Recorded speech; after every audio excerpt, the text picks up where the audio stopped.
1884년 갑신정변이 일어났을 때의 조선의 정세는 매우 불안하고 혼란한 때였습니다.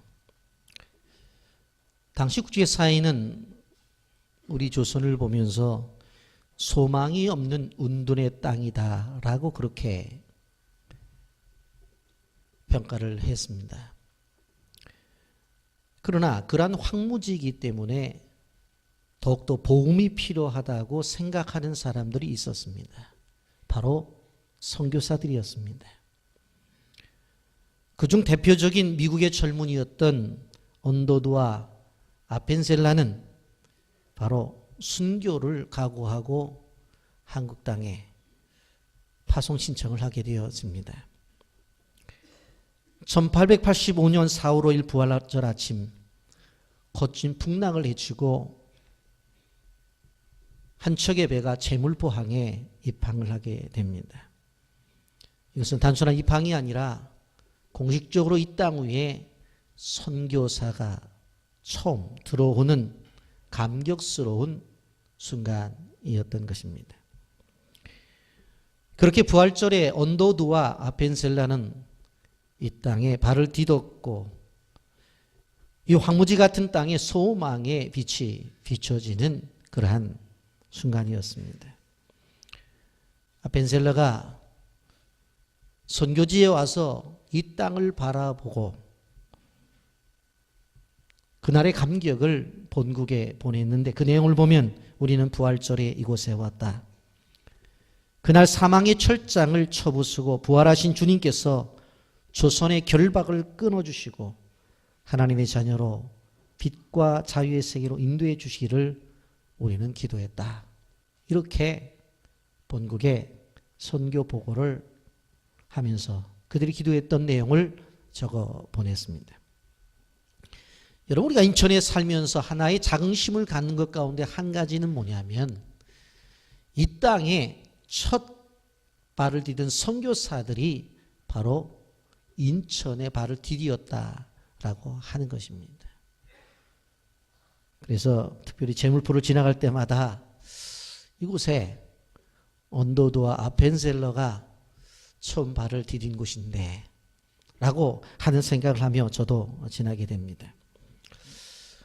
우리는 오늘 에녹에 대한 이야기들을 나누면서 이 부활신앙에 대한 것들을 좀 생각해 보려고 합니다. 한마디로 말하면 에녹은 어두운 시대를 산 사람입니다.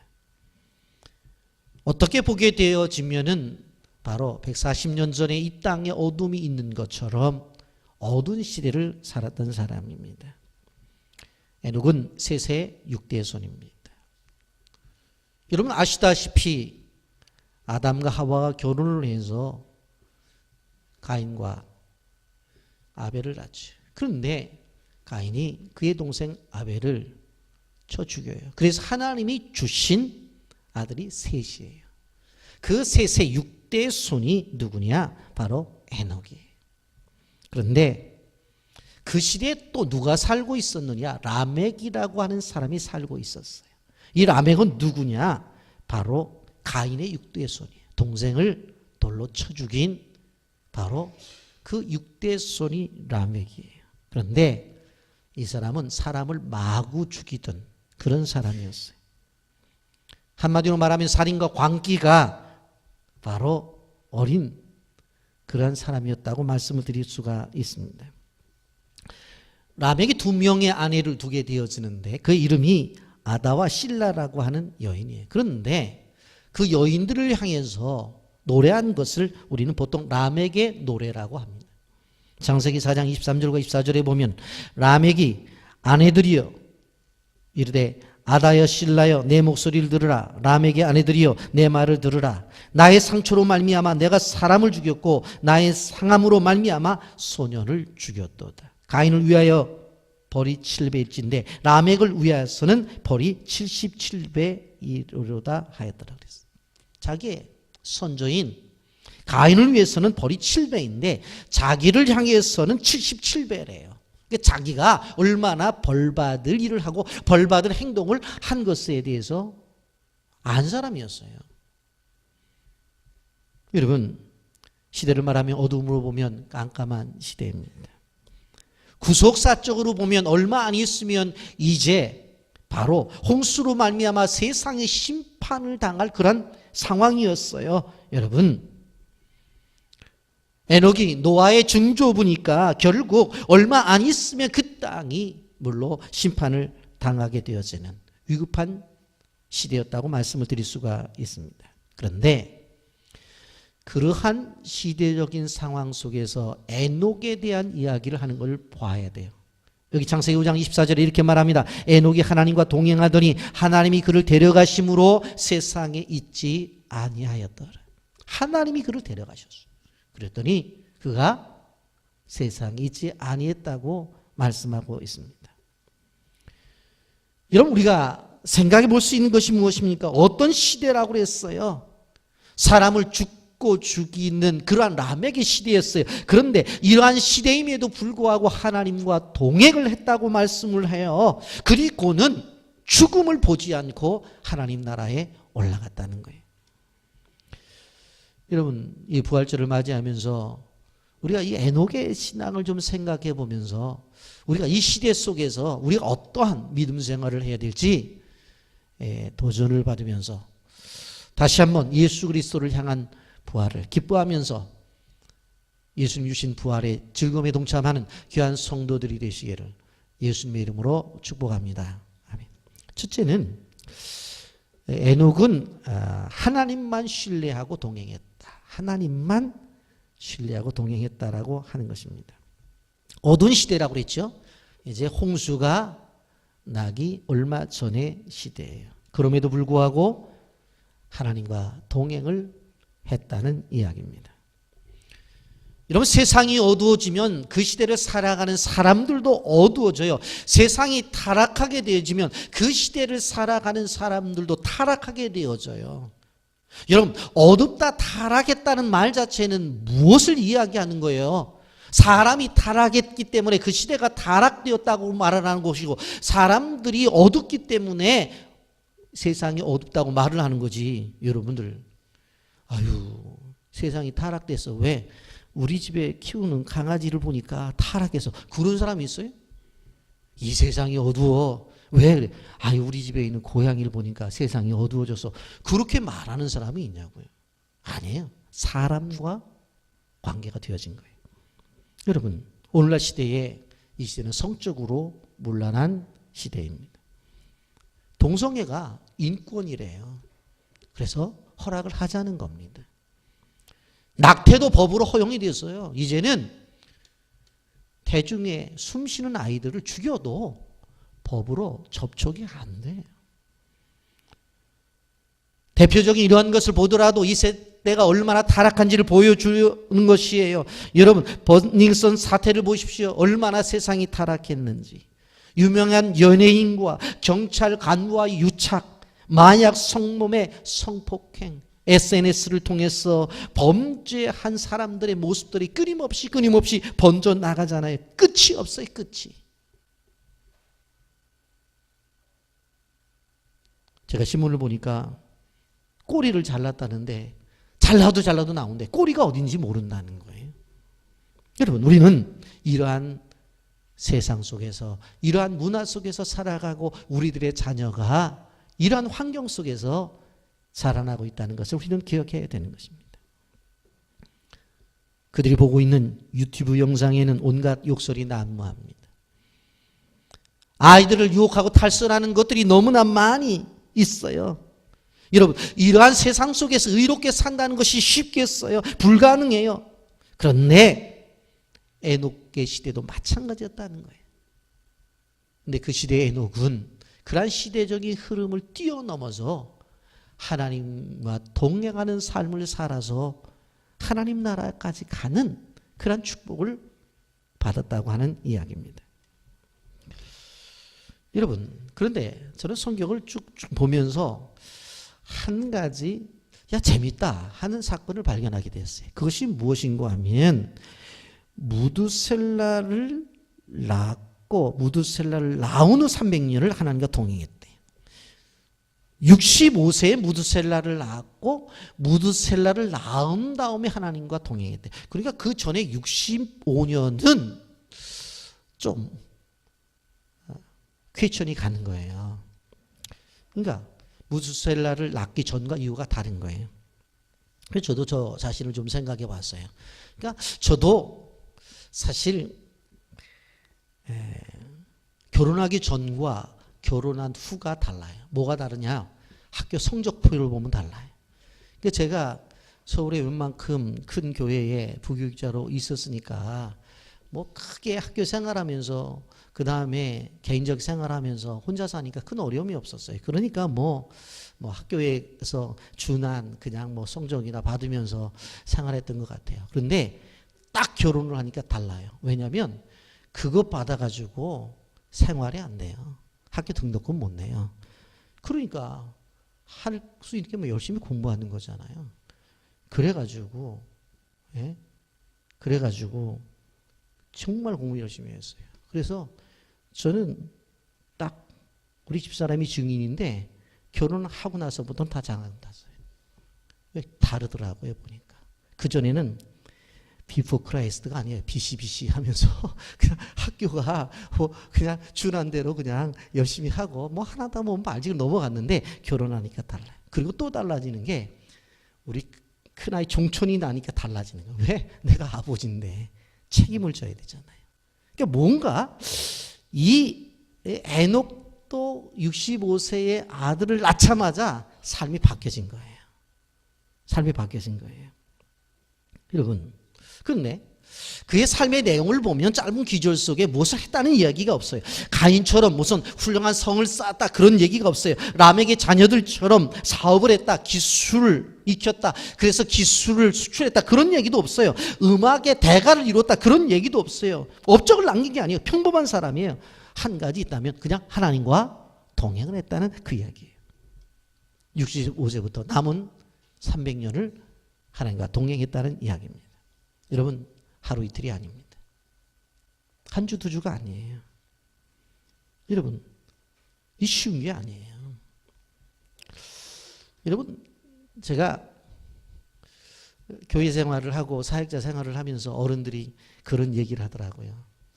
총각 때 그리고 아가씨 때 신앙생활은 좀 두고 봐야 되는데 결혼을 한 다음에 어떻게 바뀌느냐 하는 것들을 기대해 보라는 거예요. 그래서 뭐 어렸을 때부터 신앙생활했고 교회 안에서 잘 자랐는데 뭐 나이가 결혼해서도 뭐 가능하겠지. 근데 제가 볼 때도 달라지더라고요. 믿음이 있는 형제를 만나면 아내의 신앙이 좋아져요. 정말 믿음이 있는 아내를 만나면 남편의 신앙이 더욱더 좋아지는데 이게 믿음이 없는 사람 만나면 지금까지 가지고 있었던 신앙 다 팔아먹어요. 젊었을 때 뭐 선교 단체에 들어가서 간사 일도 하고 또 그냥 단기 선교만 있으면 누가 하겠습니까? 건너와서 나를 부르라. 마게도니아의 환상이 나에게 있습니다. 뭐 이런 벌떡벌떡 하던 사람이 결혼한 다음에 어떻게 단기 선교 좀 가시죠? 그러면은 그리고 한숨 쉬어요. 그리고 움직이지를 않으려고 그래요. 그리고 청년 때는 요 중간 정도는 와서 예배를 드렸는데 결혼하고 나서는 잘 보이지를 않아. 그래서 어디 있었냐고, 왜 안 나오냐고. 교회 나왔대. 내가 보지는 못했는데 어디 있었냐고. 저 로비에서 애 봤대. 신앙이 이게 쉬운 게 아니라는 거예요. 신앙생활이 쉬운 게 아니라는 거예요. 여러분, 근데 에녹은 아이를 낳은 다음에 30년이 아니에요. 300년 동안 하나님과 동행했다는 거예요. 주님을 위해서 무엇인가를 한 것이 아니더라도 변질되지 않는 믿음, 변하지 않는 믿음을 가지고 끊임없이 하나님만 바라본 것을 하나님은 인정했다고 하는 것입니다. 여러분, 생활의 환경 속에서는 어려움이 많았어요. 고통이 있었어요. 그러나 그런 것들을 여러분 다 믿음으로 견뎌내면서 하나님만 섬기는 거예요. 그의 인생의 목표가 오직 하나님에게 초점을 맞춘 거예요. 여러분, 나이가 드신 분들은 어렸을 때 장난감이 없으니까 저희 나이 때도 했던 게 뭐냐면은 이 볼록 렌즈를 가지고 이렇게 그 태양 밑에서 이렇게 쪼이잖아요. 그러면 그것이 이제 집중돼 갖고 거기에서 뭐가 나요? 타고 불이 나요. 그런데 검은 종이가 더 잘 돼요, 사실은. 예? 무엇을 깨달을 수 있어요? 집중을 하면은 뭔가는 이루어진다라고 하는 거예요. 왜? 집중하면 거기에서 에너지가 발생이 되어지는 거예요. 여러분, 인생도 마찬가지입니다. 무엇인가 집중을 하면 그 집중을 했을 때 거기에서 분명한 에너지가 나타나요. 인생의 삶에 있어서 구체적인 목적이 있고 그것을 위해서 평생 동안 살겠다고 작정을 하면 몸 이룰 일이 없다는 거예요. 여러분, 숙명여대를 좋은 학교로 만든 이경숙 총장이 이런 말을 했습니다. 나는 바라는 것이 있으면 그것만 생각합니다. 그것을 생각하면 분명히 방법이 떠오릅니다. 그리고 나는 어떤 일이 주어졌을 때에 24시간 그 일에 매달렸습니다. 그랬더니 어느 한순간에 실현이 됩니다. 그렇게 얘기를 했어요. 맞습니다. 바라는 것이 있어서 그것을 생각하면 방법이 떠올라요. 그리고 나에게 주어진 24시간은 그 일에 매달리면 결과적으로 시간이 되어지면 그것을 이뤄낸다라고 하는 거예요. 우리의 문제는 무엇인가 하면 분명한 목표가 있어요. 비전이 있어요. 그런데 그것을 집중하지 않는 거예요. 여러분, 에녹이 신앙생활을 통해서 알 수 있는 것은 뭐예요? 두 마음을 품지 않았다고 하는 것입니다. 보통 사람들은 어때요? 일을 집중하기보다는 하다가 안 되면 그냥 말아요. 그리고 안 될 일에 관심이 있어요. 사도 바울이 뭐라고 말을 했어요? 빌립보서 4장 6절에 이렇게 말했습니다. 아무것도 염려하지 말고 다만 모든 일에 기도와 간구로 너희 구할 것을 감사함으로 하나님께 아뢰라. 여러분, 다시 한번 부탁을 드립니다. 여러분, 염려하는 시간에 기도하십시오. 갈등하는 시간에 움직이세요. 그리고 목표를 향해서 나가보세요. 그러면 어느 한순간에 하나님이 우리에게 주신 비전이 여러분의 삶 속에서 이루어진다는 사실을 믿으시기를 바랍니다. 여러분, 300년 동안에 얼마나 많은 일이 있었겠어요. 그에게 찾아오는 작은 파도, 큰 파도 할 것 없이 그의 인생을 침몰시키려고 하는 일들이 많았을 것입니다. 그런데 주님을 신뢰하면서 끝까지 가잖아요. 여러분, 다윗도 한번 생각을 해보세요. 어렸을 때 골리앗을 때려 눕히는 그런 용감함도 있었어요. 그런데 그의 삶 속에서 충신 우리아를 죽이고 그의 아내 밧세바를 취하는 잘못도 범하잖아요. 그런데 그의 인생을 전체적으로 평가를 하게 되면 어떤 모습이 보여져요? 그가 목동이자 장군으로, 더 나아가 시인이자 정치가로서 왕으로서 삶을 살았어요. 그 삶 속에서 집중된 것이 무엇이었습니까? 하나님을 향한 것이었어요. 그래서 시편 23편 1절에 고백하잖아요. 여호와는 나의 목자시니 내가 부족함이 없으리로다. 끝나는 거예요. 하나님이 나의 목자이기 때문에 내 인생에 부족함이 없다. 내가 만약 먹고 싶은 것이 있으면 그 하나님이 푸른 초장으로 인도하시더라. 그리고 쉴 만한 물가로 인도하셔서 물 마시게 하고 옆에서 쉬게 해 주시더라. 영원히 힘들 때는 내 영혼을 소생시켜 주시더라. 그리고 내가 잘못해서 사망의 음침한 골짜기를 갈 때 하나님께서 지팡이와 막대기로 나를 구해 주시고 외부의 세력 속에서 나를 보호해 주시고 막아 주시더라. 그리고 내 원수들 앞에서 큰 밥상, 잔치상을 차려 주시더라. 그는 그냥 믿은 거예요. 여호와는 나의 목자시니 내게 부족함이 없으리로다. 그거로 끝나는 거예요. 하나님이 다 책임져 주신다는 거예요. 여러분, 우리가 기억해야 될 것이 무엇인가 하면 우리가 부활주의를 맞이하면서 예수 그리스도는 부활하셨어요. 부활하셨다는 것은 살아계시다는 거예요. 그렇기 때문에 오늘 우리가 믿는 하나님은 살아계신 하나님을 믿는 거예요. 부활을 믿지 아니하면 죽은 하나님을 믿는 거예요. 왜 부활이 중요하고 왜 부활절이 가치가 있고 우리의 신앙생활하는 데 있어서 이 부활절이 중요하냐? 그 주님의 살아계심을 이야기하는 주일이기 때문에 그래요. 그 주님이 살아계시다는 건 뭐예요? 지금도 살아계셔서 나와 함께 하신 하나님.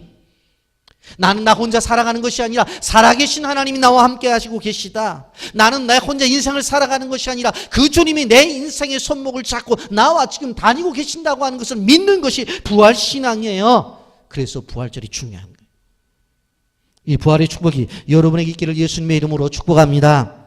또 한 가지, 에녹은 세상의 시련을 이겨냈습니다. 여러분, 에녹이 살던 시대나 지금이나 영적으로 어두운 시대예요. 여러분, 사람이 살아가면서 어려움을 겪지 않는 사람이 어디 있습니까? 여러분 한번 생각해 보세요. 한국의 대한항공을 세계적인 항공사로 만든 조중훈 회장이 나이가 70밖에 안 됐어요. 그런데 세상을 떠났어요.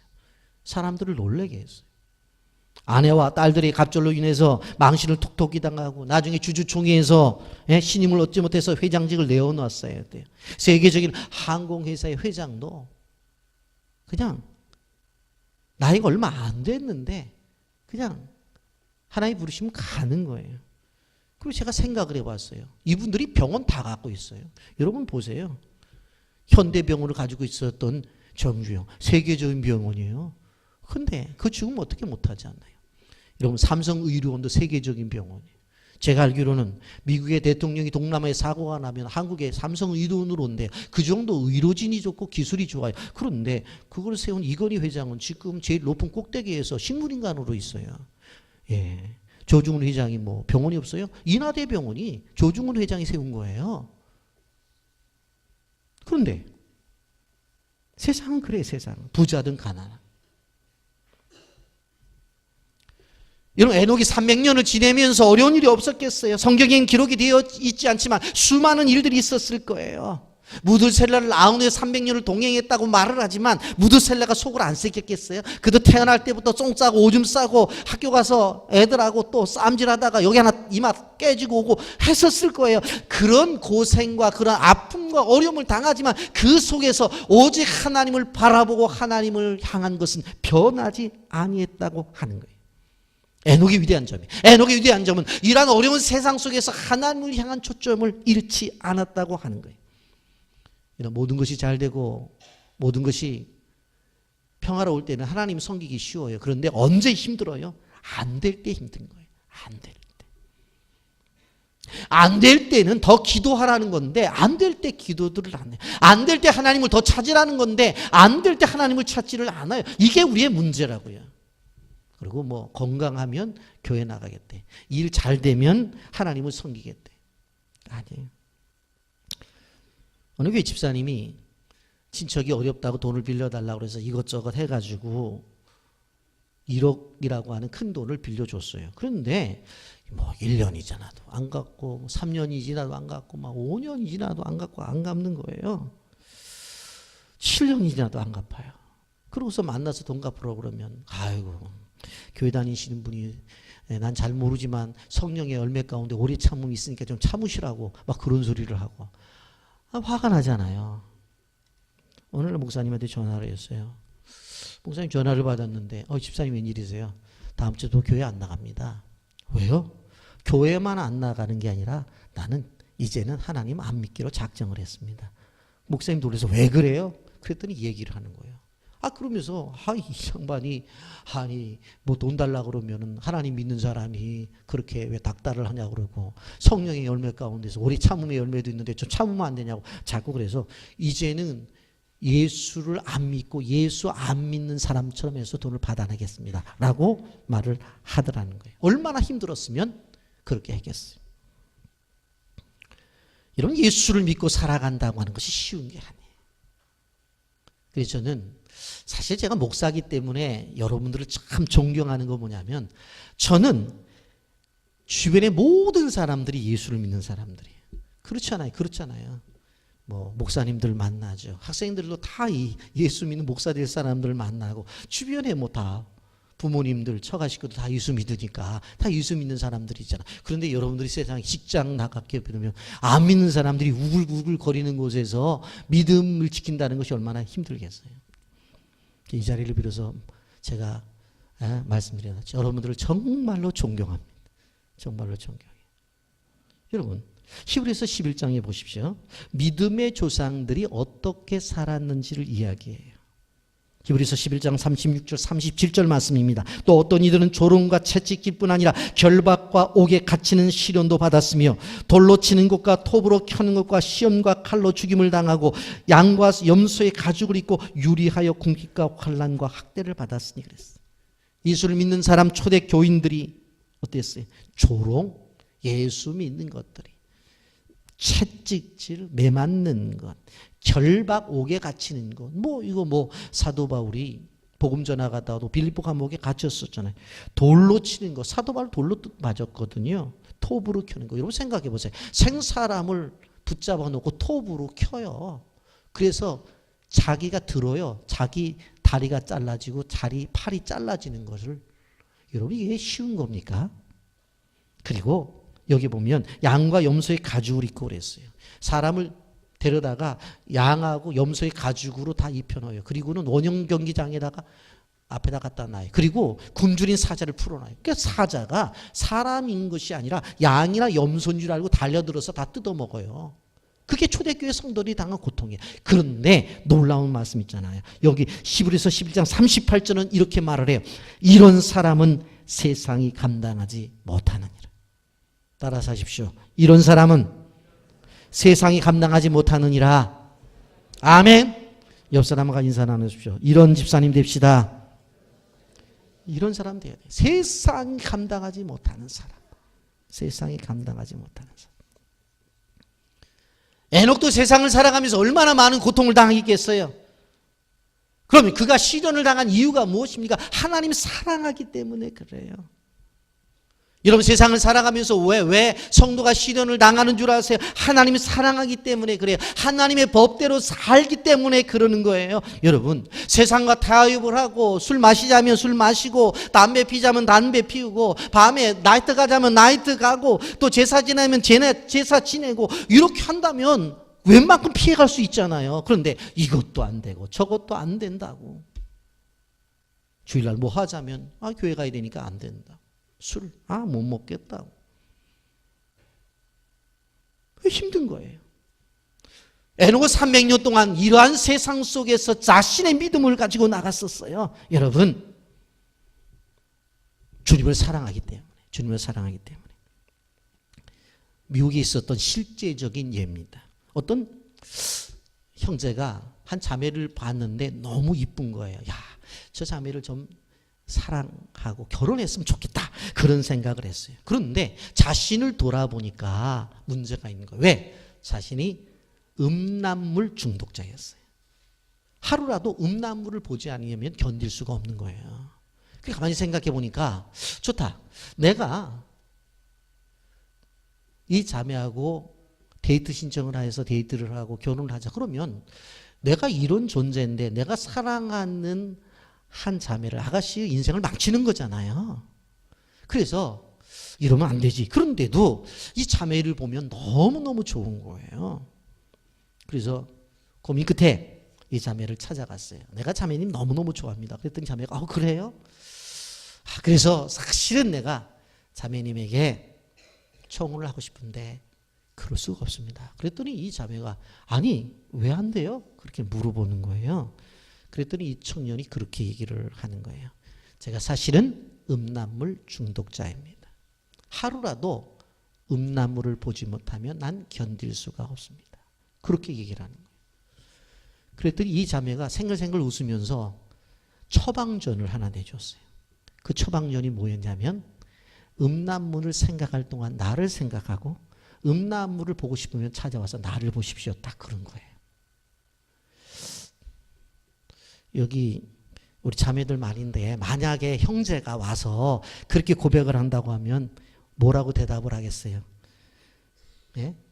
단숨에 잘라버리고 말겠죠. 그렇게 대답을 했어요. 그런데 이 사람이 와서 실천을 한 거예요. 음란물을 보고 싶으면 자매를 찾아가서 보고 싶다고 해서 보고 음란물을 보고 생각할 생각이 있으면 그 자매의 말을 끊임없이 생각한 거예요. 그런데 자기도 놀란 거예요. 어느 순간에 음란물을 보고 싶은 생각이 사라져버리는 거예요. 지금까지 봐왔던 것들도 머릿속에 사라지고 오직 그 자매만 머릿속에 딱 생각이 나는 거예요. 여러분, 우리가 한 가지 알 수 있는 것이 무엇인가 하면 우리가 이 시대 속에서 나쁜 중독이라는 거 있죠. 그게 음란물 중독뿐만 아니라 니코틴 중독, 알코올 중독, 요즘 아이들이 갖고 있는 뭐 핸드폰 중독, 이런 중독들이 있잖아요. 이러한 중독을 어떻게 바꿀 수 있느냐 하는 것은 그냥 부모님들이 약하지 마 해서 되는 것이 아니라 건강한 중독자가 되면 돼요. 건강한 중독자라는 게 뭐냐? 독서 중독, 운동 중독, 뭐 등산 중독, 이런 것에 빠져버리면 지금까지 그 어떤 것이 자식의 인생에 가치 있고 중요하다는 것 생각들이 바뀌어지는 거예요. 한 걸음 더 나가서 저는 한마디로 주님께 중독되기를 부탁합니다. 기도하는데 중독이 되는 거예요. 시간만 있으면 기도하는 거예요. 시간만 있으면 잠도 안 자고 밤새 기도하는 거예요. 이게 기도 중독이에요. 찬양 중독, 찬양 중독. 예? 우리 교회도 찬양 중독을 걸린 청년이 하나 있었는데 그냥 엘리베이터 올라오면서부터 찬양을 불러요. 잘 부르는 찬양은 아닙니다. 근데 그냥 불러요. 그냥 좋대. 불러요. 찬양 중독, 찬양 중독. 전도 중독. 예수 안 믿는 사람만 되면 어떻게 하든지 전도가 줘야지 내 마음이 풀려. 이 전도 중독. 더 나가서 선교 중독. 선교지 안 나가면 몸살이 나요. 몸살이 나요. 선교지만 가면 펄펄 살아나. 선교 중독. 여러분 아멘. 그러면 말라가던 여러분들이 영혼이 살아날 거예요. 이러한 믿음의 중독, 주님께 한 중독이 일어나기를 예수님의 이름으로 축복합니다. 이런 것이 필요해요. 또 한 가지, 이러한 상황 속에서 에녹은 죽음을 맛보지 아니했어요. 24절, 에녹이 하나님과 동행하더니 하나님이 그를 데려가심으로 세상에 있지 아니하였더라. 이런 구약 성경의 엘리야와 함께 에녹은 죽음을 보지 아니하고 하나님께로 올라간 사람이에요. 영적으로 탁월한 사람들도 죽음을 맛보았어요. 믿음의 조상이라고 하는 아브라함도 죽음을 맛보았고요. 200만 명이나 되는 이스라엘 민족을 애굽에서 이끌어낸 민족의 지도자 모세도 죽음을 맛보았어요. 이스라엘을 하나의 왕국으로 만들고 지금까지도 그 이름이 유명한 다윗 왕도 죽음을 맛보았다고요. 그런데 에녹은 죽음을 맛보지 않았어요. 우리가 이러한 사실을 기억하면서 우리 예수님의 십자가를 생각해. 예수님은 십자가를 통해 죽음을 통과하신 거예요. 그래서 예수님은 두려워하지 않았어요. 왜? 부활이 있기 때문에. 3일 만에 부활할 것을 알기 때문에 죽음에 대한 두려움이 없으셨어요. 여러분 초대교회 성도들은 가난해도 좋았어요.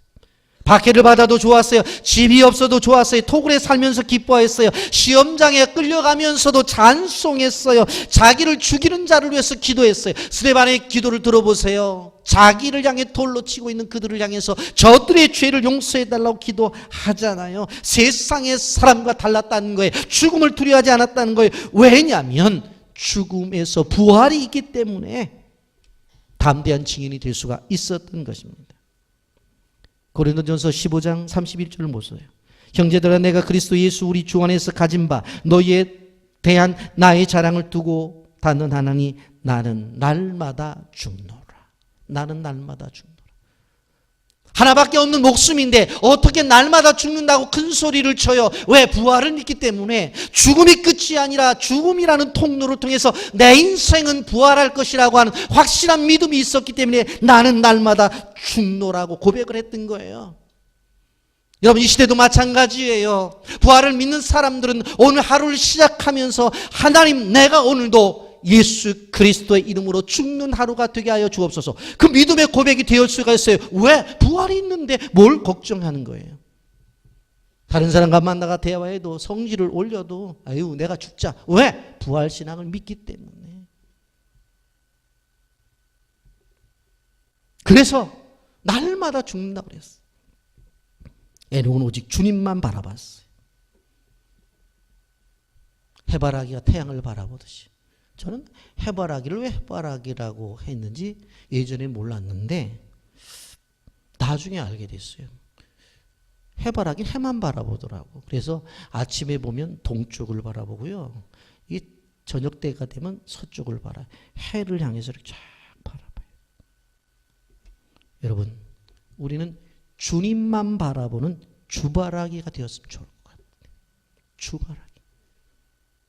아침에는 아침에 임재하시는 그 하나님 바라보고, 점심에서는 움직이는 그 하나님 바라보고, 저녁에는 쉼으로 인도하시는 그 쉼의 하나님을 바라보고, 그 주님만 바라본다면 우리 인생이 얼마나 행복하겠어요.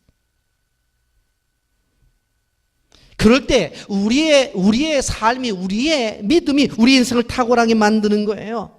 여러분, 어두운 밤에 별빛이 빛나듯이 어두운 세상 속에서 에녹이라고 하는 인생은 별같이 빛났단 말이에요. 하나님을 사랑하다 고통을 당하는 사람은 고통을 고통으로 여기질 않습니다.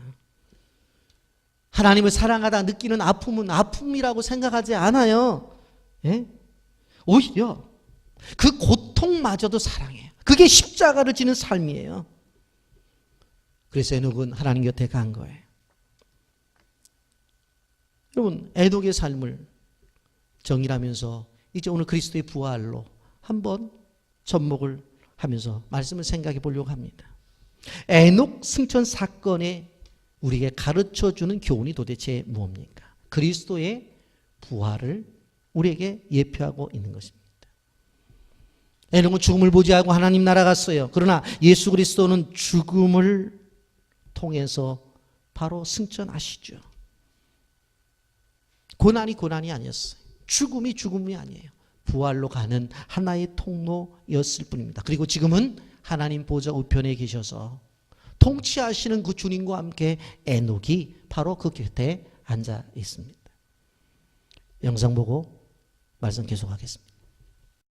제가요, 이 교회에 우리 작은 딸 선미가요 10번만 오고서 안 와도 된다 그랬거든요. 그리고서 이제 와가지고 10번을 왔는데요.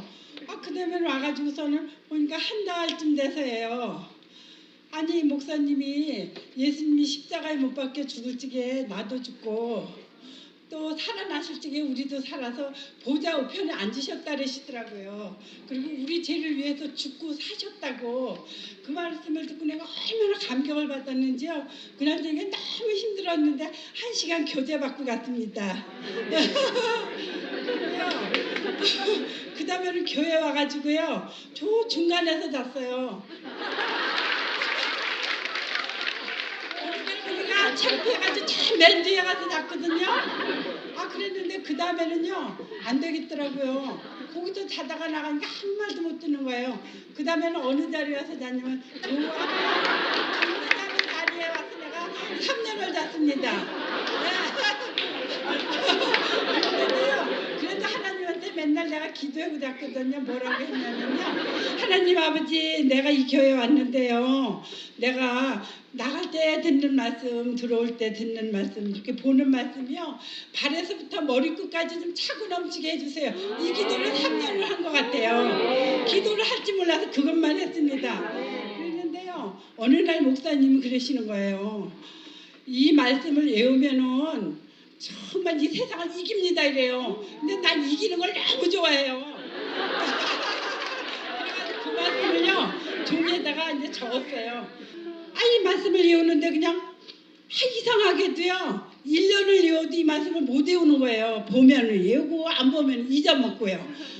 그래가지고 내가 1년이 되니까 너무 속이 상했어요. 그래서 내가 그랬어요. 성령님, 내가 바본가 봐요.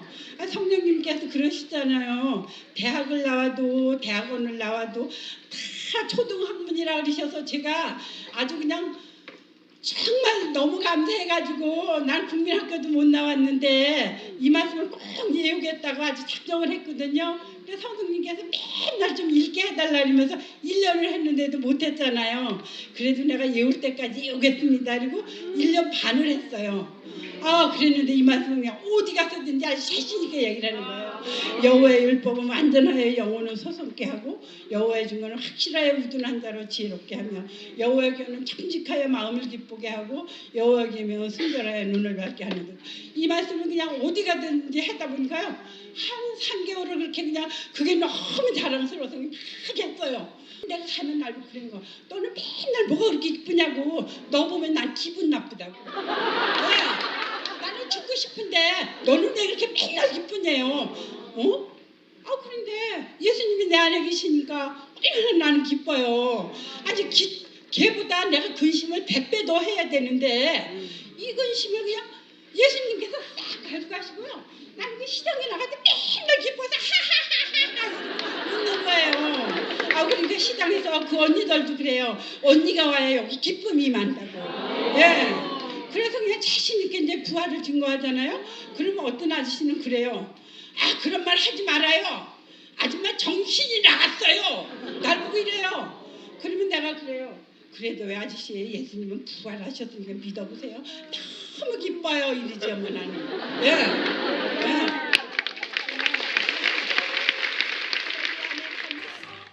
부활신앙을 가지고 있는 한 분의 신앙 고백입니다.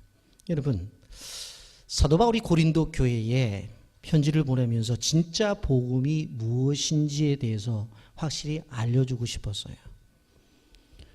그래서 고린도전서 15장 1절에 이렇게 말합니다. 형제들아, 내가 너희에게 전한 복음을 너희에게 알게 하노니 이는 너희가 받은 것이요 또 그 가운데 선 것이라. 내가 너희에게 전한 복음, 그 복음이 도대체 뭐냐는 거예요. 그런데 그 내용이 고린도서 15장 4절부터 8절까지 있는데, 장사 지낸 바 되었다가 성경대로 사흘 만에 다시 살아나사, 사흘 만에 다시 살아난 것인데, 살아나서 어떻게 하셨어요? 5절에 게바에게 보이시고 후에 12제자에게와 그 후에 500의 형제에게 일시에 보이셨나니 그 중에 지금까지 대다수는 살아있고 어떤 사람은 잠들었으며, 그 후에 야곱에게 보이셨으며 그 후에 모든 사도에게와 맨 나중에 만삭되지 못하여 난 자와 같은 내게도 보이셨느니라. 복음이 뭐라냐? 부활하신 예수님을 보는 것, 이게 복음이라는 거예요. 부활하신 예수님을 보는 것. 당시에 여기에 보면 게바도 보았고 500의 형제도 보았고 야곱보도 보았고 사도 바울도 보았어요. 보았다는 건 뭐예요? 믿음이 있게 되었다는 이야기예요.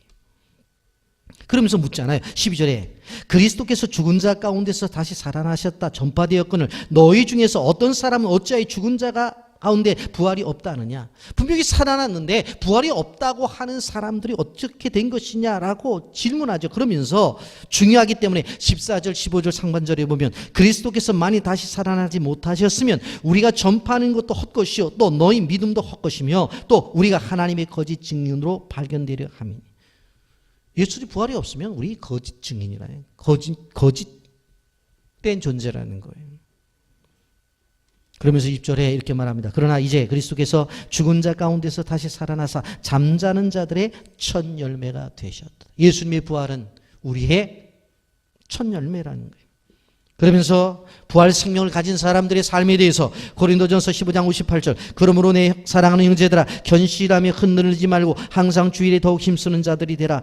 이는 너희 수고가 주 안에서 헛되지 않은 줄 압니다. 부활 신앙을 믿는 사람들은 어떻게 해요?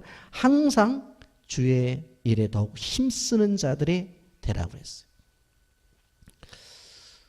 세상을 살아가는 사람들이 철학이라는 걸 공부하죠. 인생이 어디서부터 와서 어디로 가는지, 그리고 인생이 왜 사는지에 대한 질문을 해요. 근데 다른 데서 찾을 필요가 없어요. 왜? 성경에 다 기록이 되어 있기 때문에. 하나님은 없다. 아니, 죽었다고 외쳤던 니체라는 사람이 있습니다. 노년에 거의 미쳐서 짐승처럼 살았다고 그렇게 얘기를 하죠. 여러분, 성경을 부정하고 특별히 부활을 부정하는 사람들, 그는 인생의 마지막이 비참하다고 하는 것입니다. 우리는 그리스도의 부활을 믿습니다. 왜 이 놀라운 축복이라고 생각해요? 그리스도의 부활이 바로 우리의 부활이기 때문에 그렇습니다. 성도는 고난이라고 하는, 그리고 최고의 고난이라고 하는 죽음을 통과하더라도 부활이 약속되어 있습니다. 그렇기 때문에 인생의 삶 속에 나타나는 어떠한 고난과 고통과 어려움도 견뎌낼 수가 있습니다. 하나님의 나라가 도래하는 날 우리가 부활할 것을 믿기 때문에 그렇습니다. 에녹이 천국에 갔어요. 마찬가지로 우리도 어느 날 하늘로 이사를 가게 될 것입니다. 물론 에녹은 죽음을 보지 아니고 갔어요. 그러나 우리는 죽음이라고 하는 터널을 통과해서 이제 가게 되어질 것입니다. 그러나 기억해야 돼요. 우리는 부활이기 때문에 오늘을 살아가는 삶이 힘들다 한다 할지라도 걱정할 필요가 없어요. 하나님이 우리를 향해서 계획해 놓으신 이 계획은 엄청납니다. 최근 지구로부터 5억조 킬로미터나 떨어진 천여자리 중심에 있는 블랙홀 M87이라고 하는 그러한 이 블랙홀을 관측하는데 성공했다고 그래요. 보니까 이 블랙홀이 얼마나 크냐? 지구의 300만 배 크다고 그래요. 지구의 300만 배. 그리고 그곳에 가려면 어떻게 가야 되느냐? 빛의 속도로 5,500만 년을 가야 된대요. 인간의 머릿속으로 계산이 안 되죠. 별로 여러분들 놀라지도 않는 것 같은데 계산이 안 되는 계산이. 생각해 보세요. 지구의 300만 배? 아니 이 지구 땅덩어리도 안 가본 데가 많은데 지구의 300만 배고 거기 가려고 하면 빛의 속도로 5,500만 년을 가야 된대.